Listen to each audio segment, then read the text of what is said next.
어제 그렇게 말씀드렸습니다. 죄를 지은 자들은 우상에게 또는 이방 여인에게 붙어 있었고, 그래서 바알볼이라는 사건을 통해서 2만 4천 명이 죽는 그러한 사건들이 있었고, 그러나 그 와중에서도 여호와께 붙었다. 여호와께 붙은 자들은 지금까지 생존해 있지 않느냐, 이렇게 이야기를 했습니다. 그래서 이제 이제 5절에 보면은 내가 나의 하나님 여호와의 명하신 대로 규례와 법들을 너에게 가르쳤나니, 이제 여기에서 그 원어적으로 보면은요, 맨 문장 앞에 이제 여기서는 내가 이렇게 나와 있는데, 원어적으로는 레어, 히브리 말로 레어라고 하면서 보라, 이런 뜻이 앞에 다 있어요. 보라. 이것은 뭡니까? 5절 앞에는 아주 이제 집중을 하라, 이 말이에요. 집중하라, 차렷, 뭐 이렇게 정신 차렷, 뭐 또 이런 식으로. 그래서 아주 강력한 명령어로 5절이 시작합니다. 그래서 보라, 내가 나의 하나님 여호와의 명하신 대로 규례와 법들을 너에게 가르쳤나니. 어제도 뭐라고 했습니까? 하나님의 명령은, 하나님 말씀은 가감 없이 가르쳐야 돼요. 가감 없이. 가감 없이 가르쳐야 된다. 가감 없이 가르쳐야 된다라고 이제 그렇게 말할 수 있어요. 그래서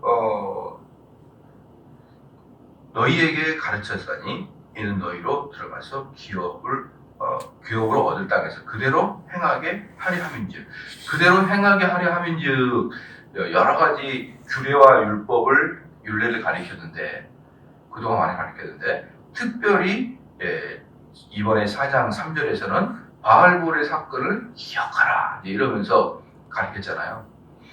그러니까 그러한 행위들이 가장 너희들이 빠지들기 쉬운 두 가지가 뭡니까? 우상 숭배와 그 다음에 이방 여인과의 합방이죠. 이제 이 두 가지는 거의 이제 실과 바늘처럼 따라다니는데, 우리는 잘 알아요. 이제 그 우상이라는 그 개념 자체가 무엇이냐? 우상이라는 것은 나를 위한 것이다. 나를 위한 게 우상이에요. 우리 그리스도인들은요, 정말 자기를 위한 신앙을 조심해야 됩니다. 이제 19세기, 18세기 이제 18세기의 마지막 정도의 세기가 오면은 이게 이제 계몽주의 사상 때문에 완전히 기독교가 망가져요. 유럽에서. 계몽주의 사상에서 가장 중요한 사상이 뭐냐면, 이성적으로 동의가 안 되는 게 어떻게 진리가 될 수가 있느냐, 이 말이에요. 이성적으로 동의가 안 되는데. 예를 들어서 여러분 아마 계몽주의 사람이니까, 우린 계몽주의 사람이잖아요. 18세기 때부터 지금까지 계몽주의였으니까 우린 계몽주의 사람이란 말이에요. 그러므로 우리가 과학적이고 이성적으로 동의가 돼야 우리는 그 일을 해요. 예를 들어서 여러분들 왜 그 이름 있는 병원을 찾아가나요? 그 사람은 좋은 의과대학을 나오고 좋은 경력이 있고 그런 것을 보고 우린 가잖아요. 그러니까 그게 이성적이라 이 말이에요. 이성적으로. 근데 야, 그분은 왠지 그 생긴 것 자체가 아주 귀가 귀티나게 생겼어. 응? 아주 귀가 큰 걸 보니까 부처님 사람처럼 아주 좋은 분 같아. 이런 식으로 우리는 그 의사를 찾아가지 않잖아요. 그 의사가 지금까지 해왔던 것들을 근거로 우린 찾아가잖아요. 그래서 계몽주의 사상 중에 하나가 역사적 의식이에요. 역사의식. 즉, 역사를 가만히 보고, 그렇구나. 또는 이성적으로, 합리적으로 따져보고, 그렇구나. 이렇게 이제 하는 것이죠. 우리도 약을 먹을 때 이 약을 어떻게 먹었습니까? 과학적으로 좋다는 게 이미 증명이 되고, 역사적으로 사람들이 먹어봐서 효력이 있다는 것을 우린 약으로 먹잖아요. 그런데 이 약은 처음 개발해서 한번 먹어봐. 풀에서 떠서 만든 거야. 죽을지도 몰라. 이런 건 못 먹잖아요, 우리가. 이미 증명. 그러니까 우리가 계몽주의 사람이란 말이에요. 그러면 계몽주의 같은 이성으로 판단돼야지만 진리로 또는 옳다는 걸로 우리가 칠 때, 성경에서는 이성으로 판단되지 않는 결과를 알아요. 그렇잖아. 그러니까 이 계몽주의 시대가 오면서 완전히 기독교가 망가져요. 그럴 때 이제 등장했던 자가 누구냐면 슐라이어 마하라는 독일의 신학자가 등장합니다. 슐라이어 마하라는 신학자가 나와가지고 그 종교라는 것은 그렇게 이성으로 하는 게 아니다. 이성의 영역은 종교 영역이 아니야. 그렇게 이것이 맞고 저것이 맞고 이것이 논리고 어떻게 신앙이 논리적일 수가 있느냐? 신앙의 영역은 그 논리에게 우리 논리의 영역이 있는 게 아니다.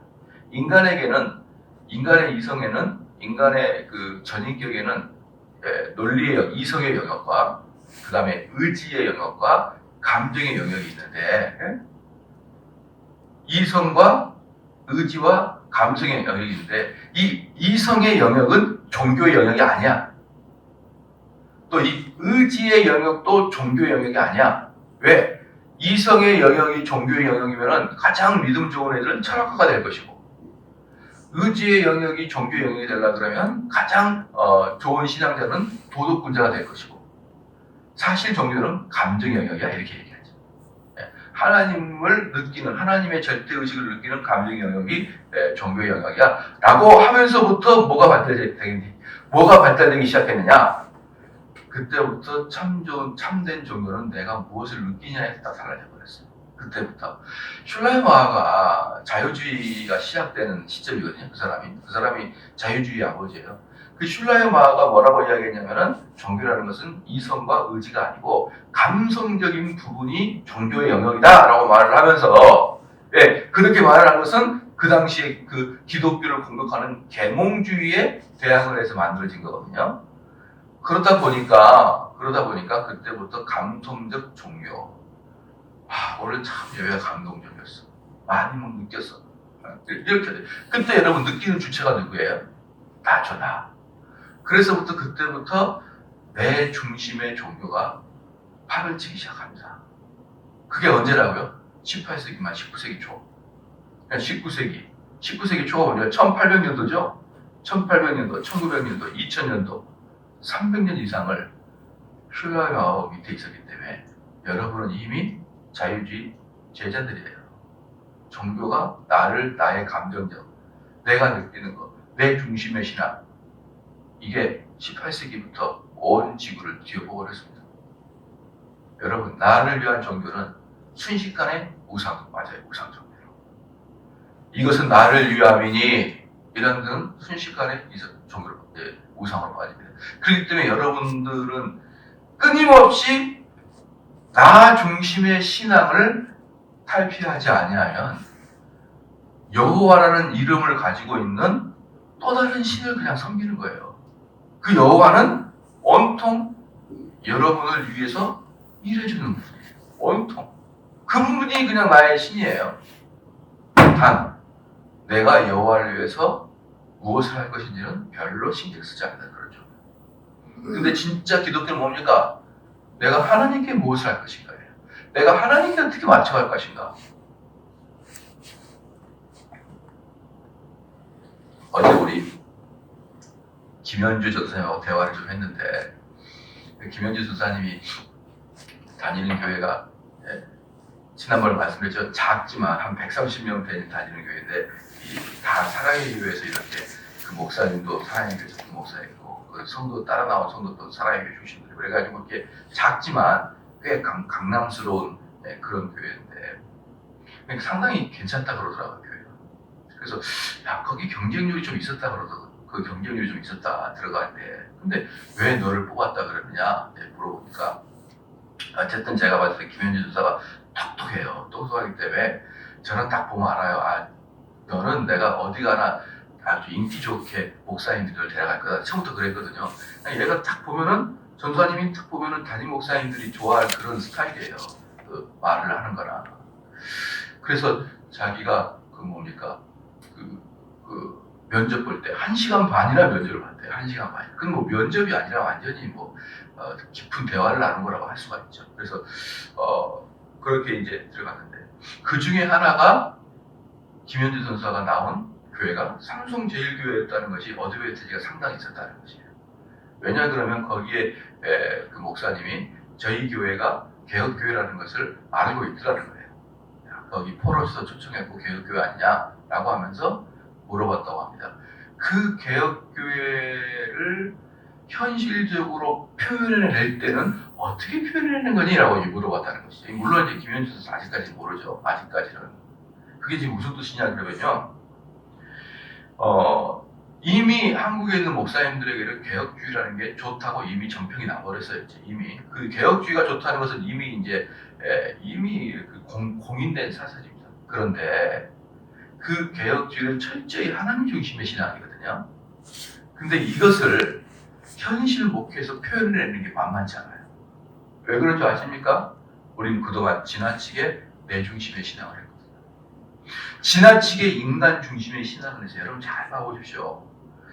우리가 인간 중심의 신앙을 하고 있는지 하나님 중심의 신앙을 하고 있는지 알고 보면 여러분의 기도 내용을 보면서 알아요. 거의 대부분 나를 위한 기도예요. 근데 진짜 기도는 하나님 중심의 기도는 뭔지 아십니까? 하나님 내가 이러한 죄가 있는데 내가 하나님도 함께 하소서 이거예요. 내가 하나님도 함께 하소서. 즉 내 이 죄 짓지 않게 해주소서. 이 죄 짓지 않게 해주소서. 이게 하나님 닮기 위한 중심의 기도예요. 근데 우리의 기도는 거의 뭐예요? 이거 해주소서, 저거 해주소서, 이거 고쳐주소서. 이런 식의 내 중심의 신앙을 오래 하는 사람이 최소한 아무리 못해도 교회사적으로 300년 이상을 그냥 푹 여러분 뭐 옛날 분들이 신앙이 좋았다고요? 그 옛날 분들이 우리나라 옛날 분들이 신앙이 좋아봐야 130년 아닙니까? 130년? 온 지구상에는 이미 300년 전부터 르네상스 시대 이후부터 계몽주의가 판을 쳐가지고 이미 슐라의 마을이라는 자유주의 신학자가 나타나가지고 300년 이상을 개인주의적 자기 중심적인 신앙생활을 300년 동안 지구상에 있었는데 어떻게 우리 한국 교회가 자유주의 신학을 받아들이지 않겠습니까? 아니 어떻게 개혁주의 신학을 받아들이겠어요, 우리나라는 개혁주의 자체가 없었다니까요, 여러분. 제가 목회자 아들이고 제가 50년 동안을 신앙생활했고 제가 한국교회를 다 잘 아는데 왜 그걸 몰라요? 우리 성도들은 어릴 때부터 개혁주의 신학을 받아들이지 못했어요. 왜? 못 들어왔으니까 한국에 개혁주의 신학. 한국은 그야말로 처음부터 자기 중심의 신앙이 들어온 거예요. 자기 인간 중심의 신앙, 인간을 위한 신앙. 이게 들어와 있기 때문에 여러분과 여러분 부모 세대들도요. 개혁주의 신학 맛도 못 봤습니다. 지금에서 많은 훌륭하신 목사님들이 다 이 한국교회가 뭐가 문제인가라는 것을 파보니까 문제가 하나님 중심의 신앙이 아니라 내 중심의 신앙이었구나. 이걸 깨달은 거예요, 이제야. 그러니까 그 김현준 사가 하는 담임 목사님도 그렇게 말하는 거예요. 이제 50밖에 안 된, 나이가 50밖에 안 됐는데 김현준 선생한테 김현준 선생님, 당신은 개혁교회에서 오셨는데 이걸 현실에서 어떻게 표현하나? 네, 그런 식의 이야기를 하면서 1시간 반을 면접을 했다는 거예요. 그런 식의. 무슨 말이에요? 사랑의 교회가 아니라 아무리 좋은 교회, 아무리 좋은 훌륭한 신학교, 좋은 훌륭한 인격을 가지고 있는 목사님일지라도 이 개혁주의 신학을 그대로 표현하는 건 어렵다. 다른 말로 보니까 하나님의 말씀을 가감없이 풀어내는 것은 지극히 어려운 일이다. 지극히. 이게 지금 그 말이에요. 이게 아까 이제 2절 말씀에 보면요. 내가 너에게 명하는 말을 너희는 가감하지 말고 그랬잖아요. 그리고 5절 말씀에 내가 나의 하나님 여호와의 명하신 대로 이렇게 얘기했잖아요. 명하신 대로 똑같은 말이거든요. 규례와 법들을 너에게 가르쳤나니 이는 너희로 들어가서 기업으로 얻을 땅에서 그대로 행하게 하려 함인즉 너희는 지켜 행하라. 그리함은 열국 앞에 너희의 지식이라. 그러니까 그렇게 너희들이 알아야만 3절, 4절에 나오는 그런 바알부월의 사건에서 너희들이 하나님 말을 따를 수 있다는 거예요. 여러분, 지식이 있지 아니하면 지식이 없으면 딱 무너져버리는 게 뭐냐? 분별력이 무너져요. 그 분별력이라는 게 무엇이냐 그러면요. 뭐가 죄고 뭐가 죄가 아닌가를 판단하는 게 분별력이에요. 그러니까 내가 신앙생활 할 때도 정확한 지식에 근거하지 않은 신앙들은 내 신앙이 참된 신앙인지 가짜인지를 분별하지 못합니다. 그렇기 때문에 분별하지 않는 사람들 거의 대부분 우상숭배로 빠질 수밖에 없는 거예요. 왜? 사람은 본능적으로 종교를 통해서 자기를 위하니까. 그건 본능이에요, 본능. 그래서 너희는 6절에 너희는 지켜 행하라. 그리함은 열국 앞에 너희의 지혜요. 너희의 지식이라. 그들이 이 모든 규례를 듣고 이르기를 이 큰 나라 사람은 과연 지혜와 지식이 있는 백성이로다 하리라. 열국 앞에라는 뜻은 뭐냐? 열방, 모든 나라가 보기에 이런 뜻이거든요. 그러니까 이 모든 나라가 보기에 이스라엘은 대단히 큰 나라다. 지금 여러분 이스라엘 땅이 어느 정도 하냐면요, 경상남북도만 하기 때문에 맨 꼭대기에서 아래까지 차로 쭉 가면은 뭐 반나절이면 간대요. 달려간다. 그 조그만 나라에 비하면 이집트는 얼마나 큰 나라고, 시리아는 얼마나 큰 나라고, 그렇죠? 지금의 이란은 얼마나 큰 나라입니까? 그런데 성경에서 뭐라고 했냐면 열국이, 즉 모든 나라가 너희를 큰 나라로 볼 것이다 이 말이야. 큰 나라로. 그렇기 때문에 여기서 큰 나라는 애시당초부터 이스라엘은 땅덩어리나 군사력이 큰 나라가 아니에요. 뭐가 큰 나라입니까? 다른 나라에 비해서 율법과 규례가 있다. 율법과 규례가 있을 때 왜 율법과 규례가 있는 자가 왜 큰 나라가 되느냐? 이 열국에서 여러분 아시죠? 솔로몬의 지혜를 듣기 위해서 스바 여왕이 솔로몬의 지혜를 듣기 위해서 그 큰 수레에다가 금은 부화를 잔뜩 싣고 솔로몬의 지혜를 들어 오는 거예요. 즉 어떤 사람이 큰 사람입니까? 지혜가 많은 자들이 큰 사람이죠. 그러면 이스라엘 백성에게 하나님 복을 주셨는데 어떤 복을? 너희에게 이것을 지키면 복을 받고 이것을 지키지 않으면 저주를 받을 것이다. 자, 이런 것을 주면은 이방인들은 얼마나 편합니까? 그런 거 없이 자기가 하고 싶은 데 살아가는 거예요. 자기가 하고 싶은 데 살아가는 것입니다. 여러분 그 IS 아시죠? IS라는 그 이슬람 국가가 얼마나 무고한 인민들을 학살했습니까? IS가. 근데 그 IS를 잘 보면 재밌어요. 이 오바마 대통령은 조금 사회주의적 관점의 대통령이에요. 오바마 대통령은. 트럼프 대통령은 아주 극단적인 자유주의적 사람이에요. 그러니까 우리가 보기에는 아주 트럼프가 아주 괴상하게 보이긴 하지만 오바마 대통령일 때 IS가 가장 활개를 크게 쳤습니다. IS가. 한번 여러분 생각해 보십시오. 그런데 트럼프가 되고 6개월 만에 IS 끝났어요. 왜 그런지 아십니까? 오바마는 계속 그 사람들을 경고만 줬는데 트럼프는 직접 총칼 들고 들어가가지고 다 쓸어버렸어요. 그래서 지금 북한이 위험한 겁니다. 북한 같은 경우도 위험한 상태. 왜? 오바마는 뭐 하기 때문에. 너희들 나빠? 몇 번 경고하느냐? 들어가 버려요. 아니 그 트럼프는 다 죽여버려요. 왜 그러느냐? IS 같은 사람들을 조직폭력배 집단으로 많이 봐버리기 때문에 아주 거의 그 사람들을 그 어떤 죄가 성경의 구약에 보면은 관응하다라고 표현하기 때문에 그 애들은 직접 들어가서 내가 죽인다. 이게 트럼프의 생각이에요. 왜 그러냐 그러면 구약에서 지혜를 얻을 때 죄가 관영한 민족들은 아예 싹을 잘라버리는구나 라고 생각할 만큼 죄가 관영한 민족들은 뭐가 없다? 지혜와 지식이 없다는 거예요. 왜 그러냐 그러면 IS가 만약에 정말 IS가 내가 여기서 조금만 더 나가면은 저 무시무시한 저 양키가 우리를 다 죽이겠다 이런 지혜가 있어야 될 거 아니에요. 그러면은 IS도 어느 정도까지만 딱 악을 행한 다음에 행하지 않으면 되는데 이 지혜가 없는 민족들은 끝까지 가서 폭탄을 머리에 두들겨 맞아봐야 그때야 드디어 아차 내가 너무했구나 이렇게 생각이 됩니다. 그래서 여러분 지혜와 지식이 있는 민족들은요 가만히 앉아서 뭘 하느냐 예수님이 말씀하셨죠. 내가 그 망대를 세울 때 이 자금으로 망대를 세울 수 있는지 아닌지를 앉아서 계산을 하는 거예요. 계산해서 망대를 세울 수 있으면은 세우고 돈이 부족하면 세우지 말라는 거예요.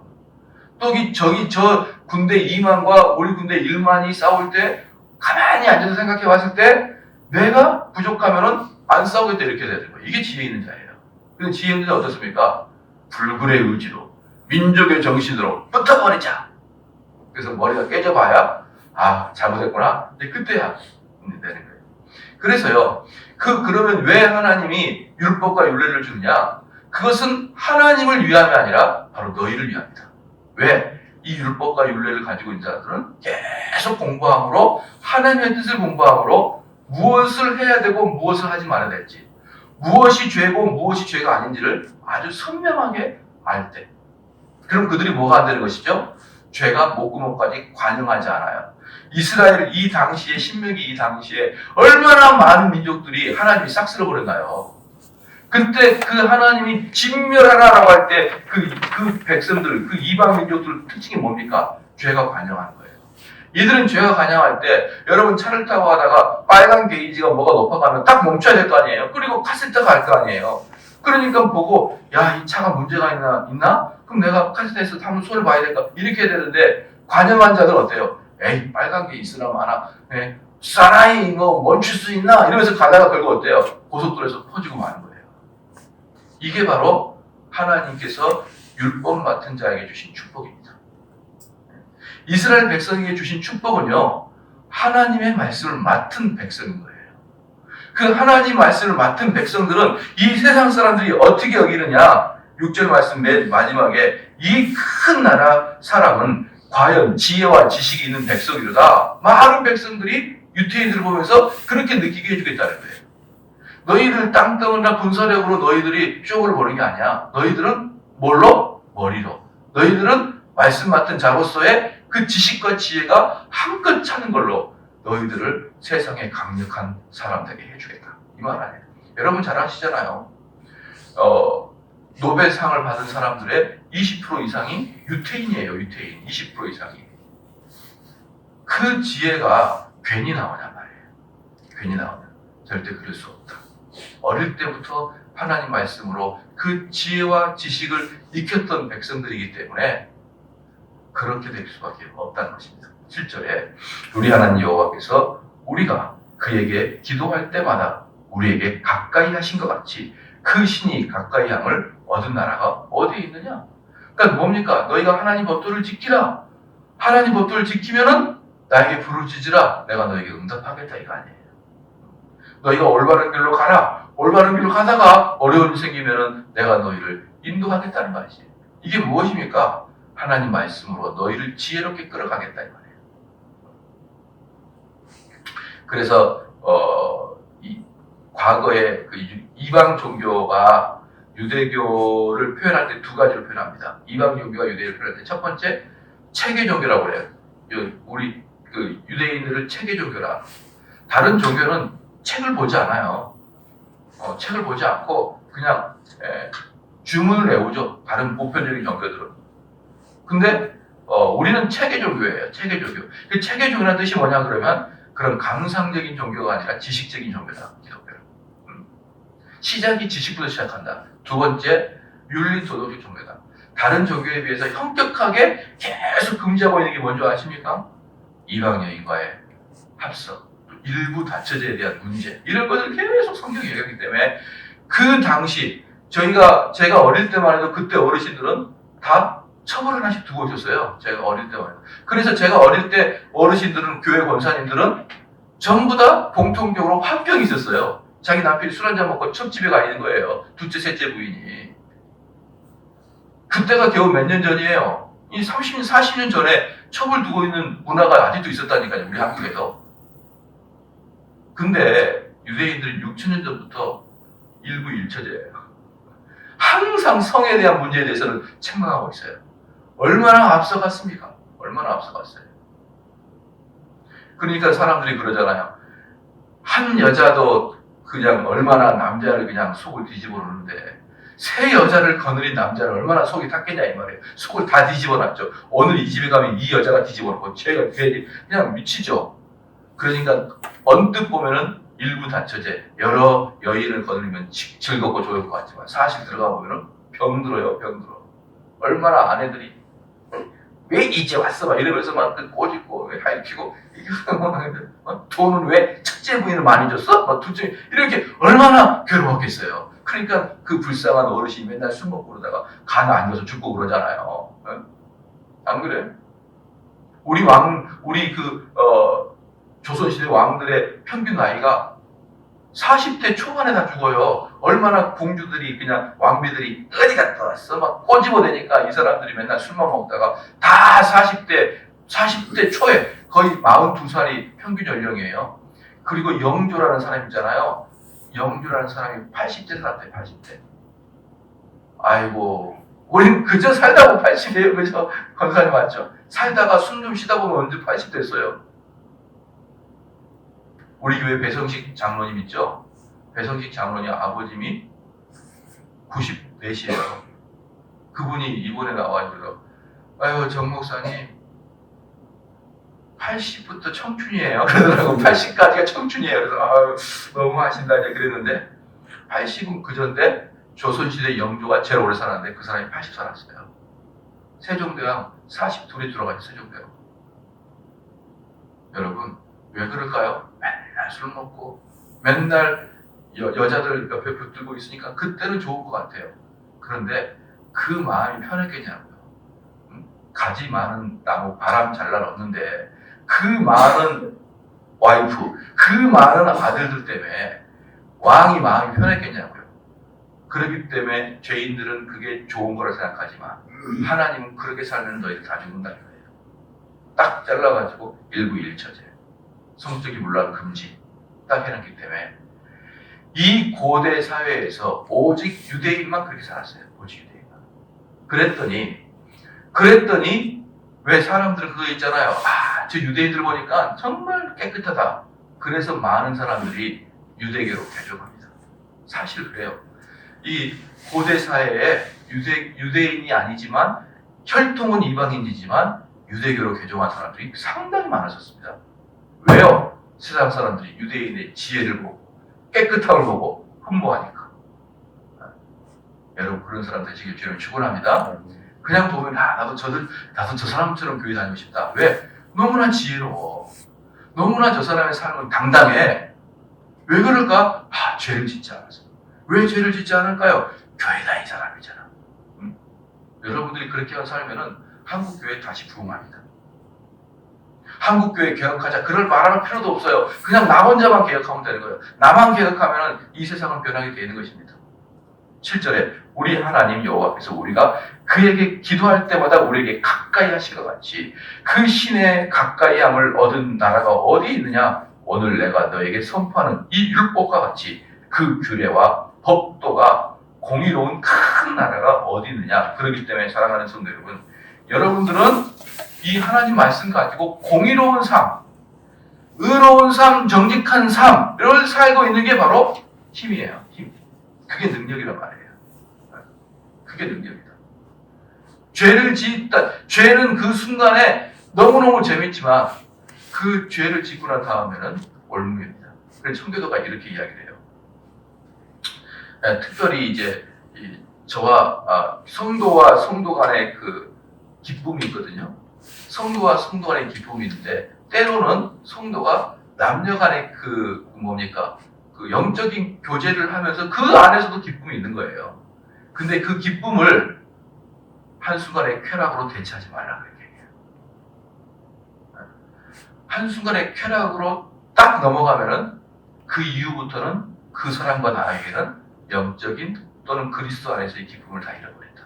한순간의 쾌락을 위해서 영원한 기쁨을 잃지 말라. 그게 바로 죄입니다, 여러분. 죄는 그 순간에 여러분이 즐겁게 해줄 수는 있어도 그 죄를 짓는 순간부터는 끝까지 그 죄에 대상하고는 기쁨의 관계를 가질 수 없어요. 예수님 안에서의 형제 자매의 관계를 이미 끝나버립니다. 여러분 이러한 삶을 끝까지 살아가면 그 사람은 어때요? 능력이 생긴다니까요. 어느 것도 두렵지 않아요. 나중에는 정말 그 사람이 그렇게 살아갈 때 나이가 들었을 때 정말 그것은 영적으로 당당한 사람이 될 것입니다. 어느 것도 굴하지 않아요. 오늘도 그렇게 하루를 사시기를 축원합니다. 기도하겠습니다.